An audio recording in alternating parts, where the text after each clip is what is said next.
Delhi liquor scam కేసులో రేపు విచారణకు హాజరు కావాల్సిన ఎమ్మెల్సీ కవిత ఏపీలో ప్రత్యక్షమయ్యారు.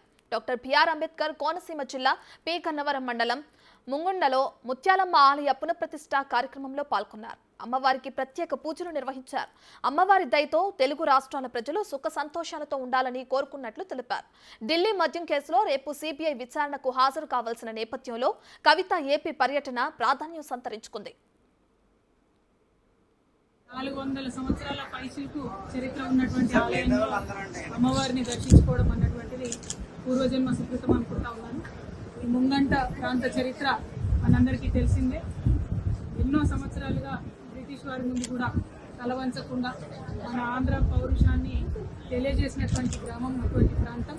మరి ఇక్కడి ప్రజలందరూ కూడా చాలా అద్భుతంగా ఆలయాన్ని పునఃప్రతిష్ఠ చేసుకొని అమ్మవారిని, మన సాంప్రదాయాల్ని నిలుపుకునే విధంగా చేస్తున్నటువంటి ప్రయత్నం తప్పకుండా ఈ గ్రామాన్నే కాకుండా యావత్ ఆంధ్రప్రదేశ్ రాష్ట్రాన్ని కూడా చక్కగా కాపాడుతుందని, అభివృద్ధి పదంలో ముత్యాలమ్మ వారు మన ఆంధ్రప్రదేశ్ రాష్ట్రాన్ని కూడా తీసుకెళ్లాలని చెప్పి మనస్ఫూర్తిగా ప్రార్థన చేస్తూ, మరి అమ్మవారి దయతో తెలంగాణ రాష్ట్రం బాగుండాలి, ఆంధ్ర రాష్ట్రం బాగుండాలని కోరుకుంటూ అందరూ చక్కగా ఉండాలి. ధన్యవాదాలు. ఇంత మంచి దర్శనానికి అవకాశం ఇచ్చినటువంటి ముంగంట గ్రామస్తులందరికీ ప్రత్యేకంగా ధన్యవాదాలు.